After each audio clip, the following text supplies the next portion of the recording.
I know everybody may tell you this, but we actually are the best because we have to be.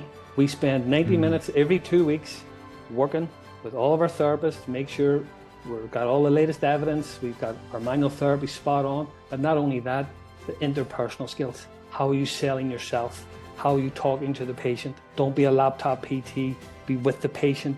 It's a whole package of being an excellent PT, and yes, you may get offered more money somewhere else, but I can guarantee you, you will not get the mentorship and the support anywhere else than what you would get here.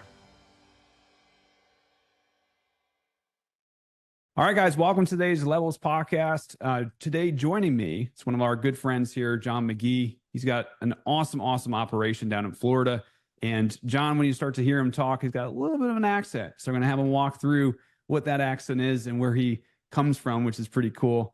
John, welcome, man. I'm pumped to have you here. Before we kind of dive into it, we have all these different levels as owners that we go through, and I wanted to bring you on because you're at some of those upper levels of value that we have, and we're going to get through. But before you begin, let's hear the accent and where do you hail from? So go ahead, man. Well, you might need to get closed captions, for the podcast. I'm from Belfast in the north of Ireland. I moved to Florida 2014.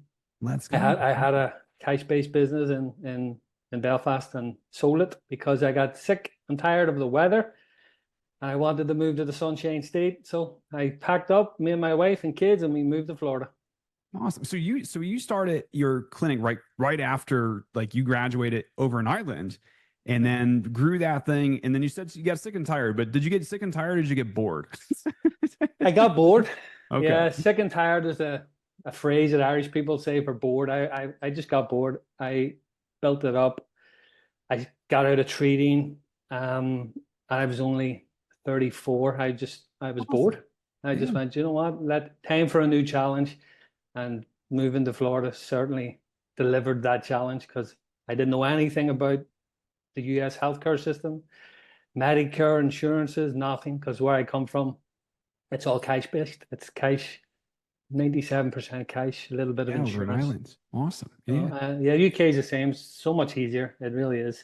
Yeah, because they have healthcare, they have free healthcare, correct? Yeah.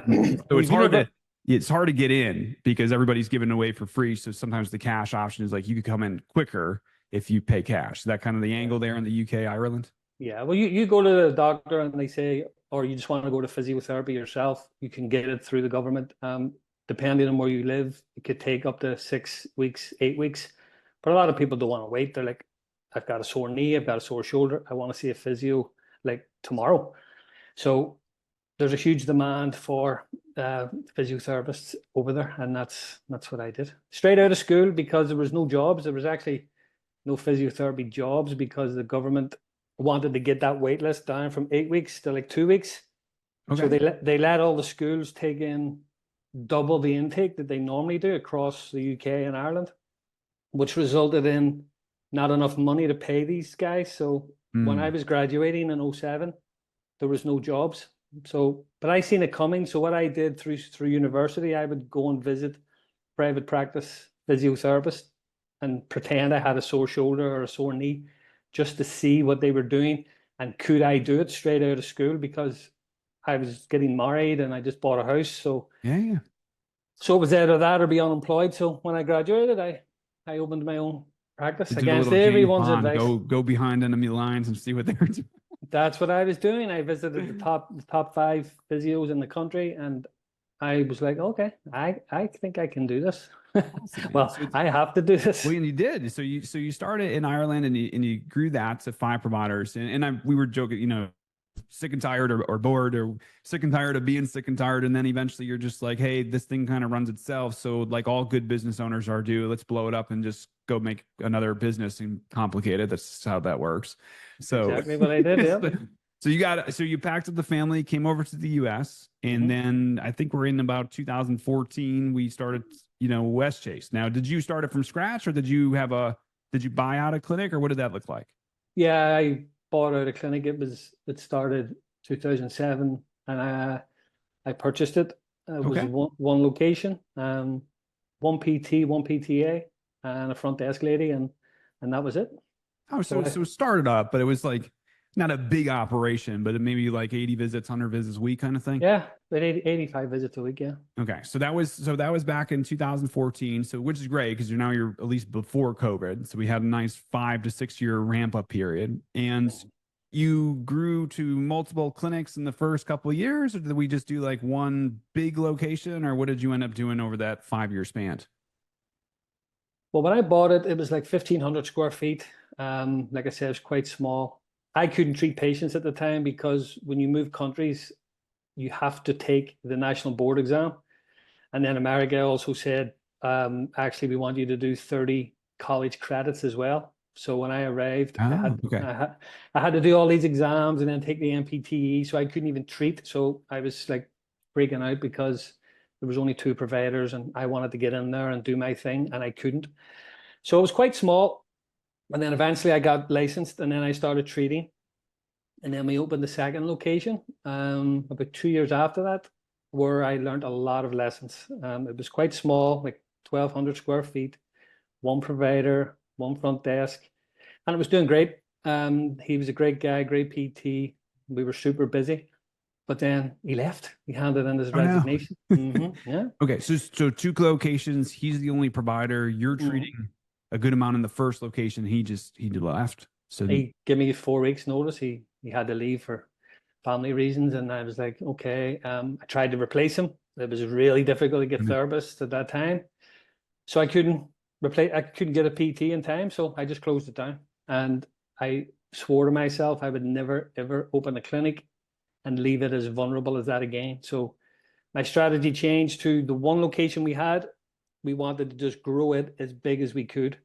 So over the next few years, we gradually expanded from 1,500 to 3,000 to 4,500, and now we're up to 9,000 square feet. So you're almost up to 10,000 square feet. Well, we took the whole building. There's no more space. Okay. So you said, "I'll take the 15. I'll take the 3. Give me that space and just expand into it." Yeah. That's awesome, man. And when you say, I'll go back a little bit because you said something really important. Vulnerable. So you're. And for those that are watching, John's a multi-clinic owner now. So he's gone through having clinics, opening a second, and then, which is really hard to do, waving the white flag to close the clinic, to come back, regroup, and be like, okay, well, I'm not doing that again. Let's go ahead and do this right. And we'll kind of walk into what that blueprint looks like. But for you, when you said vulnerable, is it because you had admin, PT, someone quits, you don't have a business anymore? Or like, what made you guys vulnerable with that? Because it was so small.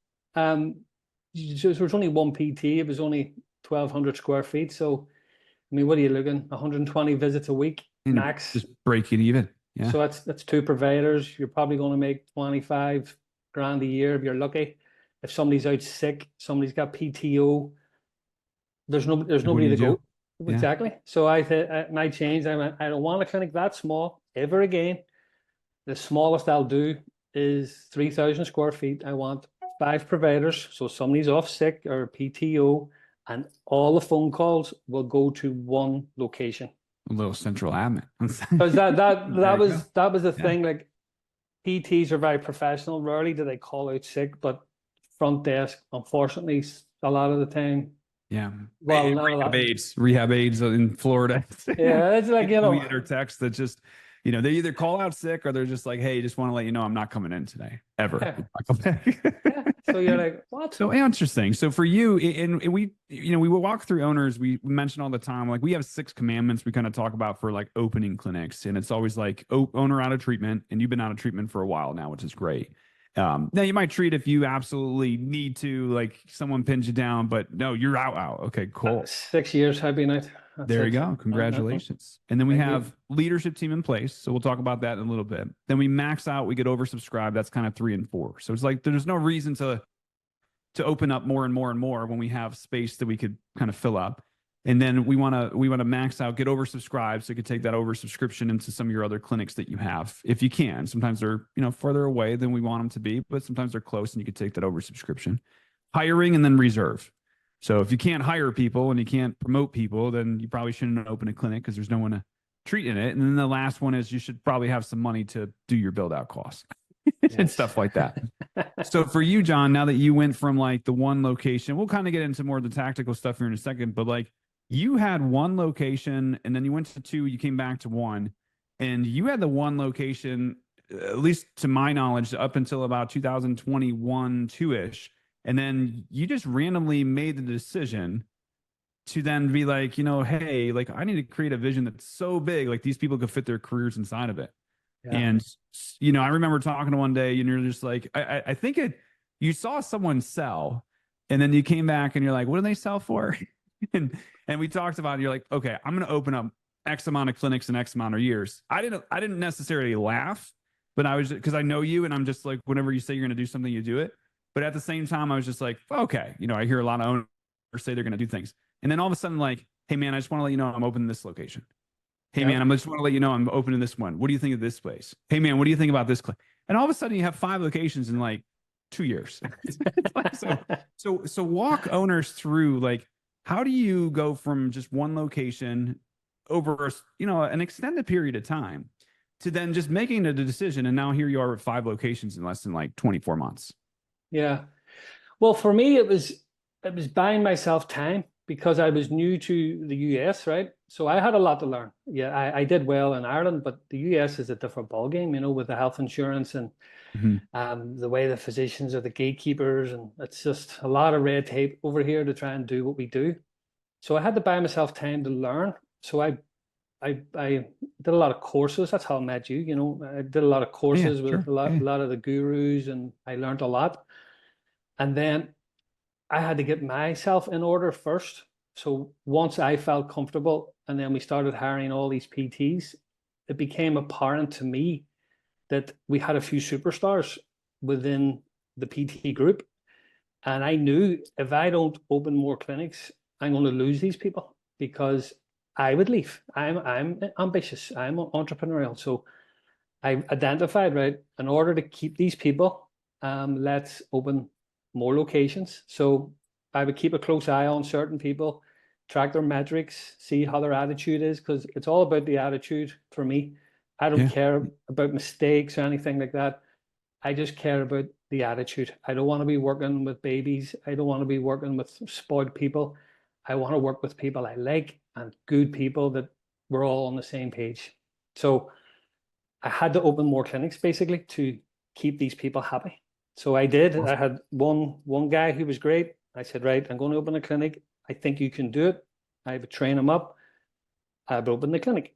And then I had another girl who's great. I says, look, you're awesome. I think you can do this. So I opened up another clinic. And then now one of them went into a smaller clinic that we have, and he's doing such a great job. I'm actually moving him to this new. Great. Okay. So your new space. Yeah, it opens next week. Next week. I only told your team about it like 2 weeks ago.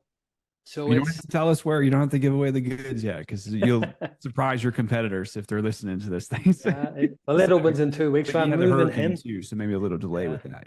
Yeah, I'm supposed to open last week. So it was about getting getting me in order first mentally, get all my systems in place, having just a well-oiled machine, so as we can just take people from the mothership and place them into other clinics.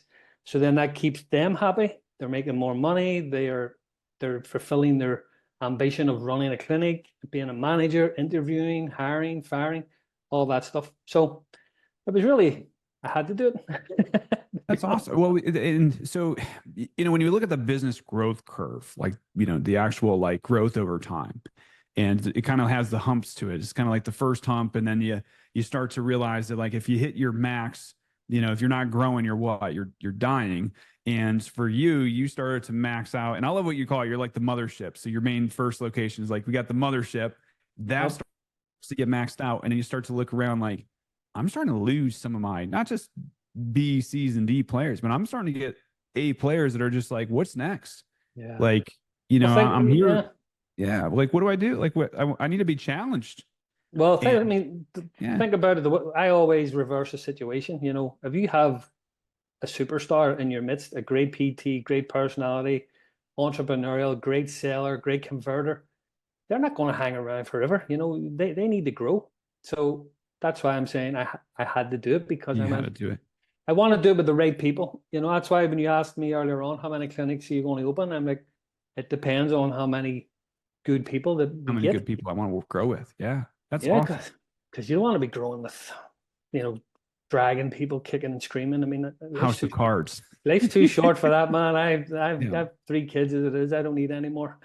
Yeah, one of the things. So for those that don't know John, John's a very like cut through the BS kind of guy, which I absolutely love because it was something I always struggled with as an owner.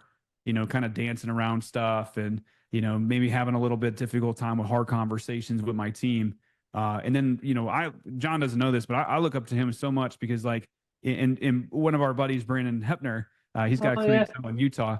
Great guy. I talk to Brandon all the time, and I'm like, we just got to be more like John. We just got to cut through it, and you do it in such a graceful way, but at the same time, it's almost like hard coaching where people need that these days.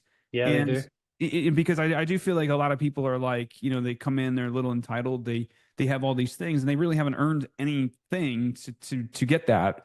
And you're a little bit more old school, which I love. I grew up Scranton, Pennsylvania, so I'm a little bit more coal mine, blue collar. So I get it. But at the same time, there was something there that I was missing. And then I look at John, and he comes in, and he's just like, "This is what we do here at West Chase. This is how we do things at West Chase." And you can grow your career inside of West Chase, but you have to do things right. Not my way, but you have to do things right as a professional. And I thought it was so cool when I hear you talk and how you promote people and how you really pour into your assets. And you're probably one of the few people that are not shy to invest in people quicker and pay them and promote them, where most people kind of sit back and be like, well, I don't know. So I love what you said about, people, you're investing in people with the right attitude. Is that like intrinsic motivation, or are they like warm and bubbly? Like, what are you looking for to take these people in your mothership and then be like, go open a clinic and let's do this thing? What does that look like? It's people that care, it's people that actually care about the business. I mean, and you'll always see, that's why we have people work for us for at least a year before we'll open a clinic. Throughout that year, things will happen where the true self will be presented like a hurricane. Who's willing to work extra hours because we're going to be shut for 2 days? Most people don't do it. 1 or 2 people will do it. So immediately for me, I'm like, check. And then, no, there's certain things, when times are tough. Keeping receipts. You're keeping me. Yeah, but I do. I just receipts throughout the year. Yeah. Yeah, I let people, you just do you. But I always tell them at the meetings, if any of you guys have any ambition and you just want to progress with West Chase PT, you need to stand out from the crowd. You need to show me something. You need to be different. I'm a big one on desire, people to care about the business. Family's always first. I always tell people that family's number 1, but your job should probably be number 2. I mean, it's the means of spend 40 hours a week there, if not more. Yeah. Yeah. I mean, it's the means of supporting your family, and the world is their oyster, especially with us, because it's like, look, I'll open the clinic, I'll pay for everything. I'll teach you how to be a clinic director, and you're going to get a cut of the profits plus a nice base salary. What more do you want? So show me. How much do you want? Make sure I'm writing you a massive check at the end of the year, because if I'm not, go and look in the mirror, and it's your fault, because everything's here. Like, I had a guy the other week, and I love him to death. He's one of my favorite PTs. And he came to me and he goes, why am I not being the new clinic director at this new location? And I was like, really? And he went, yeah. So then I pulled up all the metrics, and I was like, Google reviews, you're at the bottom. Productivity, you're at the bottom. Arrival rate, you're at the bottom. Add-on services, you're at the bottom. It's like, do I need to say any more? Why would I promote you over all these other people? It's like, I've been saying, I say this in the meetings all the time. People are watching. Be your best self. If you do a good job, you will get promoted. But I could not, in good conscience, even though I love him to death, he's a great guy, I could not promote him over other people that have been killing it throughout the year. Kill your culture. It'll just, like you said, I love what you said. People are watching, and people are watching. A lot of owners out there right now tolerate C and D, like those low core values and either high productivity or low core values and low productivity. People, they are watching owners. Literally, just people are coming into their clinic and just walking all over them, and they're not saying a single thing. And No. it is wild to me. Like Yeah. it is wild. We had someone post today in one of our Ring the Bells. They said that they fired one of their admin. They hired a new admin, and their conversion rate went up 50% on evals. Like from like that's what people don't understand, is that like people equals product. And sometimes when we tolerate these people that are going against what we want as a product, it's costing, not just money. I mean, we're going to make money. Like that's the Yeah. goal here. You're in business. It's okay to say we want to make money, but at the same time, we want reputation. We want, I heard a quote once, is just like, you want your name to show up before you do. And what do people Yeah. say about you? And I think that's interesting, because it's just like a lot of these people, like you said, there's some entitlement here that I've been working, I thought we were friends, John, and Yeah. you're promoting other people. And it's just like, hold on, hold on a second. Just to be very clear, I want to promote you. Absolutely. Like I want, in as a friend, as someone with good core values and is likable, but I can't promote a low producer. No. How are you going to hold Well, other people accountable? exactly. I mean, everyone would just lose total respect for Yeah. me and for what I built and the values, because one of our core values is always rewarding excellence and promoting from within. Ooh, So like that. Yeah, yeah. I have to reward excellence, even though I I love the guy so much. But I said to him, look, here's what we'll do over the next 6 months. I need you to do this and this and this and this. If you do it, I will open a clinic in your neighborhood, but you got to show me that you can do this. And Yeah. he's like, okay, challenge accepted. So let's see what the next 6 months brings. Yeah, and this may land or may not. You're in Florida, so I don't know how you feel about him, but I saw a Nick Saban quote where he's just like, you could be bad, you could be good, you could be great, you could be excellent, or you could be elite. And if you want to be elite, there's just different standards that we have to exude here Yeah. in order to, we have to come in a different day, we have to dress a certain way, we have to have habits a certain way to be excellent and be elite. And I love that, because you're like, if you come in, you're excellent, you're elite, you will get rewarded. Yeah. And if not, that's not the standard here. And I think that's so cool, because now all of a sudden, like, because the number one complaint we get from owners is that, like, no one could care about the business as much as I do. Right? Owners always say that. And I think that is the biggest baloney skins, that because it's really, you're not showing up and you're not exuding this vision and this mission, which I always thought those are things you put on a brochure. But when you really have a big vision that's bigger than yourselves, and you fit these careers inside of it, now you're keeping A players, and they're pouring into people. And now, instead of the John McGee show, it's the clinical director show over at this location, and it's the clinical director show over here. And now you got a COO, and now you got all these other people that are just putting careers together. And Yeah. you sit back and you're like, whoa, like, this is kind of cool. Exactly. So it's kind of cool. So for you guys now, you did get to 5, and I love what you said, like, hey, we're only going to expand if we have good people, right? Yeah. So how are you finding these people? I know you promote them within, but how are you getting people into your pipeline to begin with? Like, is there something specific that you're doing? Is it more clinical? Is it more just posting on Indeed and people show up, or is it a little combination of everything, John? Honestly, we just post on Indeed and our socials, and that's it. But I have noticed a massive change in the early days when we only had one clinic, and it was only like 1,500 square feet, 2,000 square feet, and we only had like 30 Google reviews. Nobody was applying for the jobs. Yeah. They didn't But want to work. now, well, they're like, I'm not going to go in there. There's only one PT, one PTA, 30 Google reviews. The place doesn't look that nice. But now we always make a point of interviewing in our 9,000 square foot location, because it's awesome. Mm. So people come in and they see it and they go, whoa. Yeah. And then, Hey. and then they're like, and I'm going to be working with like 14 other PTs. And I'm like, yep. And we meet every 2 weeks and we go over cases. We learn from each other. And have you seen our Google reviews? We've over 1,000 Google reviews. And they're like, yeah, you're the highest in Florida and all. And you've won the best of the Best of best awards. Yeah. 4 years in a row. I mean, all that helps, because I have noticed Brand recognition. Yeah. Yeah. it really does. Because I mean, like I said, I reverse the situation. I would rather work for a clinic like that than the one that I had in 2014, because it was kind of grubby, lonely, not a great reputation. So people walk in and go, whoa, this place is awesome. And Yeah, usually non-corporate. So is everybody says they don't want to work for corporate, but they love the stability of being at a big place. oh, exactly. And Because it's been there's opportunities. So for you guys to be private practice, privately owned, family owned, yeah. and to still be able to have 5 locations, 9,000 square feet, like it's exuding come work for us, which is pretty cool. And Yeah. and they say that all the time in the interview. They're like, so how many PTs will I be working alongside? And then we tell them, and they're like, oh, that would be great, because if I get a tough case, or even just the social aspect, because we get a lot of people moving here from out of state. It's been unbelievable. Like And lonely. Yeah. they're moving here. I mean, we've just hired a girl there. She came from, I think, Pennsylvania. She's no friends. She's brand new. Day one, we're going to happy hour. We're going. Exactly. Yeah.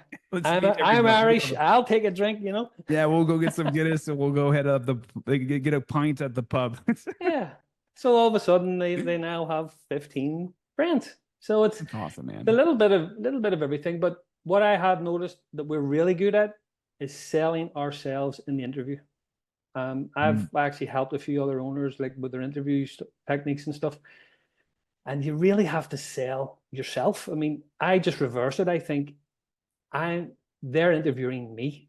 Yeah, so 100%. These days it's 50. Yeah. Oh, 100%. In the early days, I was why should I work for you, John? Why? Because I have the license, brother, and I got all these people throwing money at me. Why should I come work for you? It's switched, and that's not the mentality of most owners these days.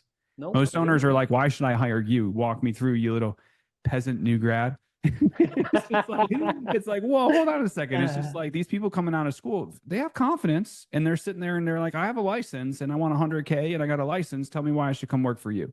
Exactly. So now that you flipped it, what are some of the things, you don't have to go into too much detail there, but like, what are some of the things that you do to sell yourself? Is it the brand recognition? Is it like we have growth opportunities, structured mentorship? Like, what are you offering? Well, what I always say is we are a small family-owned business. We don't have an endless supply of physician referrals, because we don't. It's 75% of our referrals are direct access. Mm-hmm. We have a lot of competitors around us that are owned by hospitals. So we have to be better than them, right? So we need the best PTs. So I know everybody, and I say this to them, I know everybody may tell you this, but we actually are the best because we have to be. We spend 90 minutes every 2 weeks working with all of our therapists to make sure we've got all the latest evidence. We've got our manual therapy spot on, but not only that, the interpersonal skills. How are you selling yourself? How are you talking to the patient? Don't be a laptop PT, be with the patient. It's a whole package of being an excellent PT. And I say to the new grads, I'm like, look, your first job is extremely important. Yes, you may get offered more money somewhere else, but I can guarantee you will not get the mentorship and the support anywhere else than what you would get here. And usually by that time, they're salivating and they're like, what are I saying? Yes, momentum. You're just building. Does that sound good? Yes. Does that sound good? I want the job. Hey, do me a favor. Let me just sit right here. I'll go make an offer and I'll come back and you just sign it. You don't even have to go home. We'll just it sounds like you want to move forward. So that's awesome, man. And then we ask them too. It's like, so where do you see yourself in 3 years, 5 years? Do you want to be a clinic director one day? And they're like, oh, I would love to be a clinic director. So then we tell them about our program. If you're good, if you're great, and you can excel, then we will open a clinic for you. And that's my promise to you, because it's the truth. I would do that. So usually it works. Usually, we get PTs, but in the early days it was a disaster. Oh yeah. Well, most people are emotional buyers, and then there's logical, and then there's kind of like your scarcity urgency, like, you have till tomorrow to decide. It's like, so there's, but when you start to look at like getting people like, hey, emotional, like, could you see yourself here, or someone's, and then logically it's like, well, this is how we schedule. These are the EMRs we use. These is that. Could you see yourself working with that? We have career ascension. We have structured mentorship. We pour into CEUs. Like there's so many things that are like, yes, I want mentorship. I want mastery. I want even the interpersonal skills, because a lot of people come in with confidence, but then they realize how quickly they don't really have the confidence in their skill sets. So, but to build that up is enormous. So I love that so you flip it instead of like, hey, I'm interviewing you. Why should we, the best physical therapy in Florida? Like, why should we hire you? Like, why should we Yeah. bring you versus just like, hold on, no, you're the license. And, you know, we know that. And let me sell you what we have to offer here. I think that's super powerful. Yeah, it That's is. awesome. That's what I say too. I congratulate them on getting their DPT, and I go, look, I know you have lots of choices, but let me tell you why this is the best place for you. And then I go into what we just went into, and everything we say is the truth, because we are a great Well, I was place going to to say work. you have congruency though. You don't overpromise and underdeliver. You have mentorship and you have ascension and you have, you know, the opportunity to open up your own thing now. So you have huge congruency. Yeah, exactly. We bring them into the break room. We show them our core values, and I go, look, that's what we live by. Everybody will be treated with respect, promote from within, reward excellence. If we don't stick by these values, then we're frauds. And there's nothing more insulting than somebody calling me a fraud. So this is what my company's about. We wouldn't post it here because if we didn't follow this, we'd be hypocrites, you Right. know? And they're like, oh, okay. So just give them a whole tour of the building, introduce them to people, make them feel welcome. You just want them leaving your clinic going, wow, okay, I would love to work there. That's huge. And I heard I was at a conference recently, and one of the presenters he mentioned one of the things that they do for like a new hire or new onboarding. The number one question that they ask like all the current staff members before that person shows up is what do we want them to say on their first day? To this question, like how was your first day? So basically, Yeah. it's just like when a new employee comes in, friends, family, colleagues, you know, fellow classmates are going to be like, you know, John, how was your first day at West Chase? What do you want them to say? And it's just like when you work with that kind of mindset and that frame, and even patients, to be fair, you know, patients could come in like, you know, they're telling everybody, they're posting on Facebook, it's their first day. Like, what do you want them to say? That's huge. Exactly. Yeah. And I think you guys are doing an awesome job. Like you said, over 1,000, you know, Google reviews. And honestly, you had over 1,000 reviews or close to 1,000 at your just one location. Now you have multiple locations. That's right. So you're getting more there. Now you are in Florida, and just kind of switch gears a little bit, just because I'm just more curious. This is more my curiosity, is that you're in Florida, and you know Florida's a tough state to operate in because you know you have Florida Blue, and you have you know they're even closing networks now. It's insane to even get like you know satellite locations even credentialed under your current credentialing. So like, how are you? Because you know I mentioned you need kind of revenue to be able to get this thing going. So what are you doing to combat some of the lower reimbursement stuff? Like, are you adding any add-on services, or do you have any specialty things? Are you doing back-end like what are you doing to like have 5 clinics now, funding this whole operation, paying people good salaries and bonuses in a state where it's like $70 reimbursement? So what does that look like? Great question. Yeah, you're right. It is. It's getting tougher Starting and to hit some tougher. pain points there. Yeah, I know. I'm just going to go in and start crying my eyes out I had here. to ask. That's why I'm curious. That's why I want to know. No, I could see this coming, you know, a few years ago. So we invested in a wellness suite. So we have a part of the 9,000 square foot location. We've dedicated like 300 or 400 square feet. We have a cryotherapy chamber, a red light bed, infrared sauna, all the compression. That's been great. That's like really helped offset the cuts. We do a membership program, and it's honestly, Robbie, it's not a difficult sell. You've got hundreds and hundreds of people coming through your doors every week. Are you trying to tell me that like 5% of them wouldn't want to try red light therapy or infrared sauna? Or we give them taster sessions, and because it's there anyway, because all the fixed costs are covered from the physical therapy, it's pure profit. So that's awesome. Okay. I got you. Well, yeah, all the rent, everything's covered because we're a physiotherapy company that has added wellness. Yeah, so your PT clinic is you got some profit coming in, you're covering that, but anything that you make on the wellness side is just straight passive profit. Yeah, for pure profit. Yeah. And then another game changer, which has really, really helped us, and I've told a few PTs about this, is we got our DME license for all of our locations. Little medical equipment, yeah. Exactly. And the profit on that is really good. I mean, are you doing wheelchairs, and are you doing no, like just braces, braces. Oh yeah. Just braces and supports. That's all we do. Yeah.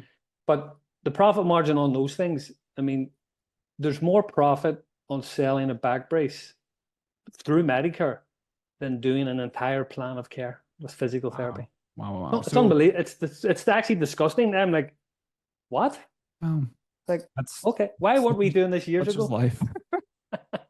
So we just did 15 sessions and we only made $200 and we can sell a brace and get. Oh, so you're okay. So after cover costs and okay, so gotcha. So because in my head I was just like $1,500 for like a brace, and you're like, okay, so after you pay your expenses and stuff, profit. Okay, yeah, interesting. So for you, and without going too much into rabbit hole, like credentialing, DME, all set up tip to tail, like super hard, or was it pretty easy to be able to set that up? I just got a girl in California I use. She's an expert. She got it done within 4 weeks. Charged me $1,000 per location. Best $1,000 I ever spent. I might need that contact. Yeah. Oh, she's great. Podcasts are like, yo, give me that contact. Thanks. Yeah, well, you helped me as well with the adding locations and stuff. I mean, you're a genius at that stuff too. But for the DME, she's like, I'll get that done in 4 weeks, and she did. Let's go.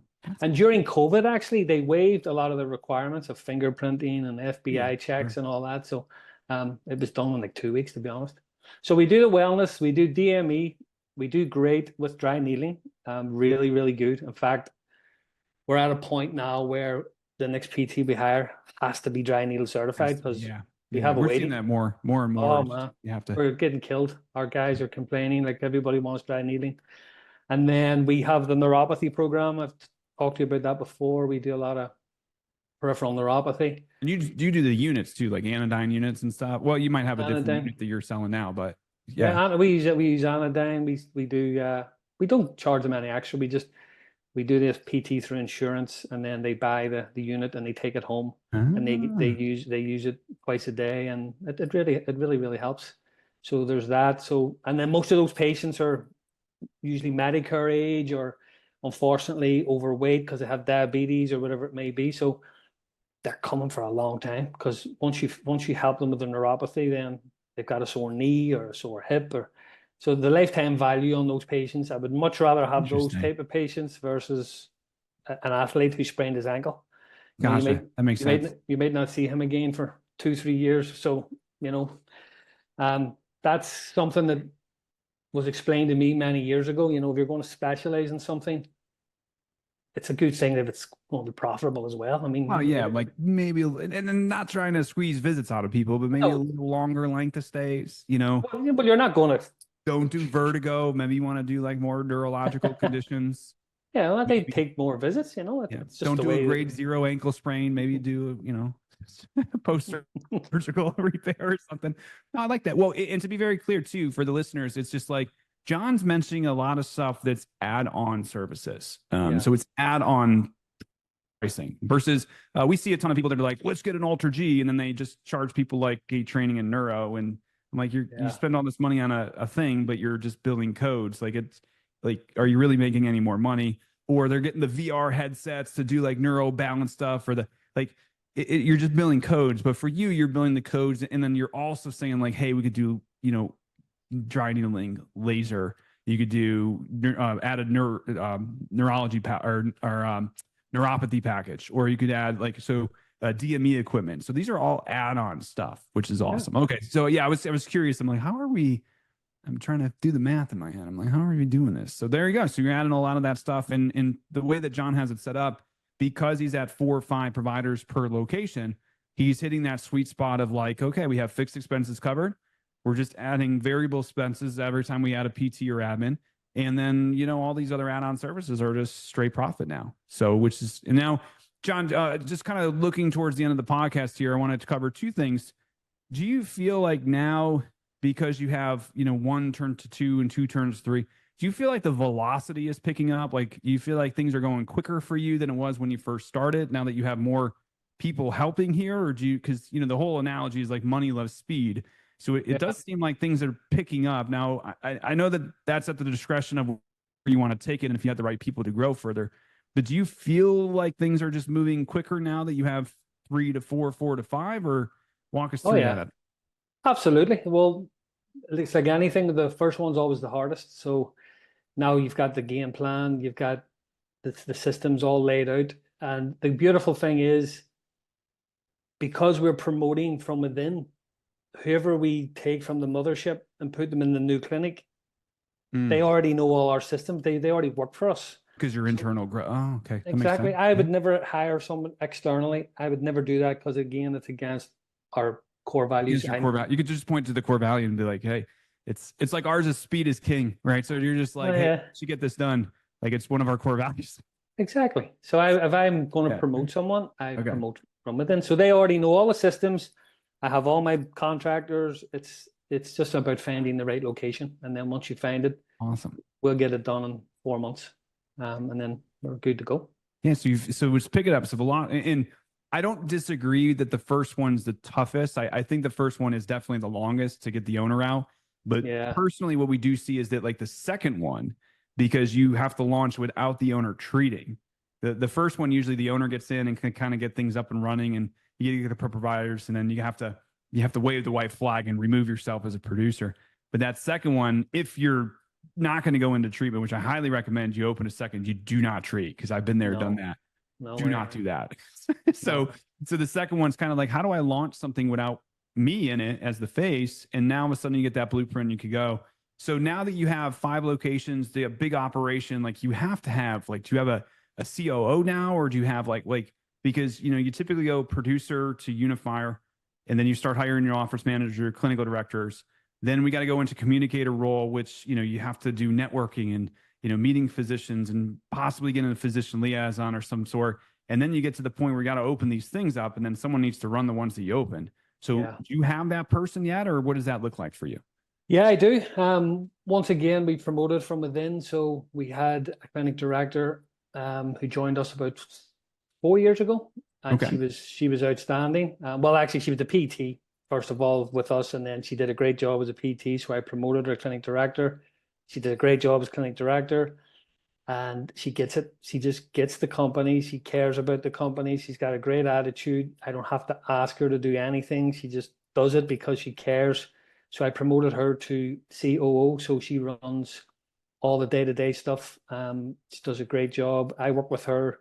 I told her, I'll work with you for 12 months, like a couple of times a week, and I'm always available by phone call and stuff. But after 12 months, you got to stand on your own 2 feet. Come on in.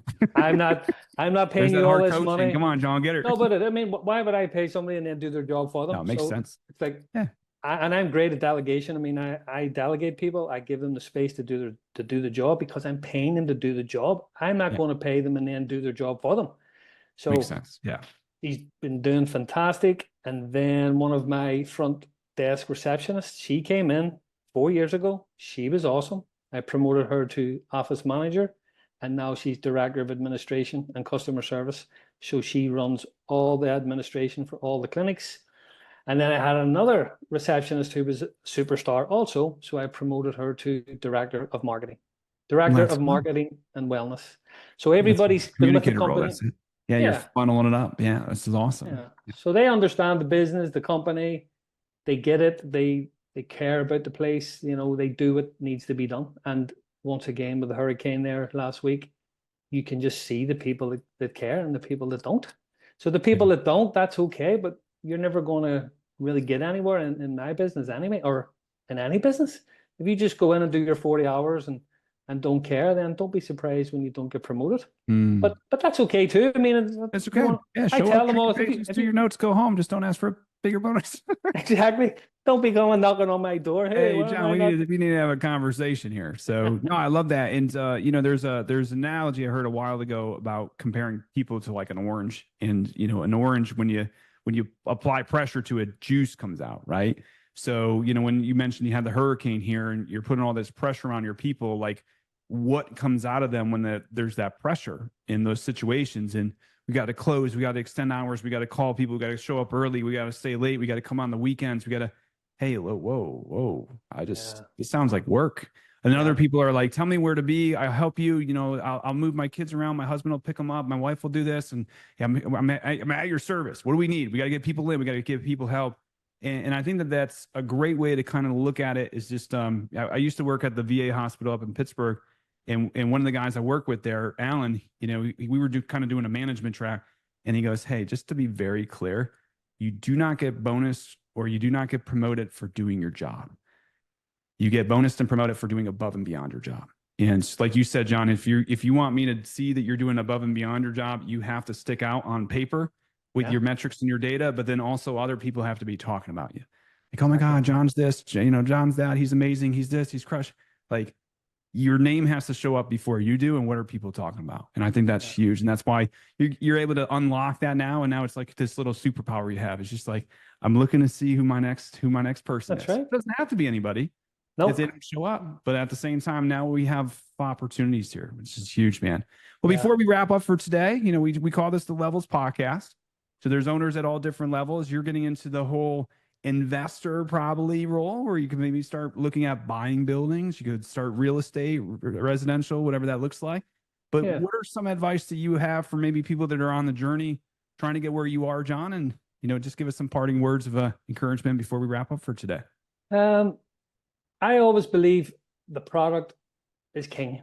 And when I mean product, I mean the physical therapy that you actually deliver, and also the customer experience. Too many people, in my opinion, which I've seen over the years, they don't focus enough on their product. It's like if you're a chef, if you have great food, you're always going to have people coming to your restaurant. So we, at our business, always try and deliver the best physical therapy we can, the best customer service that we can, because if we're excellent, then business is easy, because your patients become your marketers.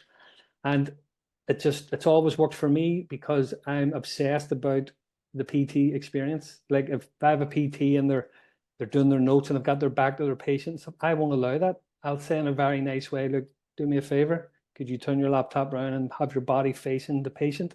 When you go and get your patient, make sure you introduce yourself again, ask them how their day is going, blah, blah, blah. All these little small things. People forget. Because it's noticed. People forget that that's our product. We are physical therapists. So it should be as good as you can make it. And if you do that, growth just happens, because there's a shortage of physical therapists, and a lot of people need our services. To be fair, you shouldn't not be full. It's just like there's but the problem is, and I'll finish with this, something that I have learned. You need endurance. Like, I read is it Robert Stack? Is it the CEO of Dick's? Yeah, Dick's Sporting Goods. Yeah. He had a great line in his book, and basically he said, to be a Dick's leader, you need endurance. And I have found that with myself, where after 5, 6, 7 years, I've got tired of saying the same thing over and over and over again, because people come and go, but you have to say the same thing over and over again if it's the right thing. And that's what I tell my directors. Don't get bored with your own voice. You need endurance, because we're going to have new staff come in all the time. If the message is correct, keep saying it as loud and as often as you can. Yeah, because you might have heard it 100 times, but they heard it once. Yeah, exactly. Honestly, I got to that stage where I was doing the meetings like 5, 6 years ago, and I was boring myself to death. I'm saying the same things over and over again, even though it was the right things. Yeah. And then that's when things started to like slip a little bit. I noticed our productivity was going down a bit, and I'm like, do you know what? It's me's the problem. I need the endurance. I need to re-energize myself to get back. Get energy, brother. Because you know yourself. Energy to these people. Yeah, it's awesome. Yeah. So starting out, just promote excellence. Never forget what you're actually selling. You're selling. No, I love that. Yeah, and I think this, just to kind of wrap up here, people equals product. And, I love that what John, he pours into his people, and because he does that, he has an awesome product. And, I think so many people need to understand and go back to the basics of, if you have a marketing issue or sales issue or conversion issues and drop-off issues, you probably have a product issue. And if you fix your product, you fix your business. So it's pretty cool. So, well, awesome. What you said? Go ahead. You said a couple of months ago, and I brought it up to my leaders. One of the most important metrics is graduation rate. Graduation rate. And why is that? Because if you have a good graduation rate, your product, if you have a good graduation rate, you unlock a review, a result, and a return, or a result, a referral, and a return. Yeah. Yeah, because people are happy with your product, so they're going to stay and you're going to graduate. If you have a low graduation rate, then you have a problem with your product. That's it, man. Yeah, and the national average right now is 9%. 9%. We could do better. We could do better. So, John, man, true. it's always been a pleasure. I could talk forever with you. Just and maybe we will. Maybe we'll bring you back in here. I got some things about some central admin stuff, a couple different things. I got some goods here that I wrote down. I'm like, whoa, so good stuff, man. But hey, always a pleasure, John. I'm your number one biggest fan, man. I'm always rooting for you. But just know that I know sometimes you get them on here and we're asking you questions, but just know that I get a lot of stuff from business from you. And just know that I'm a huge fan, and I always aspire to be you, especially like on a leadership side of things. And I always write down, what would John McGee do? Because because you don't tolerate anything short of excellence, and I love that, man. So just great stuff, brother. Life's too short. Life's too short. So go grab a pint, get some Guinness, and go celebrate with your team, brother. See ya. Thanks, Robbie. Appreciate it. See ya. All right, see you, man. Take care. Bye-bye.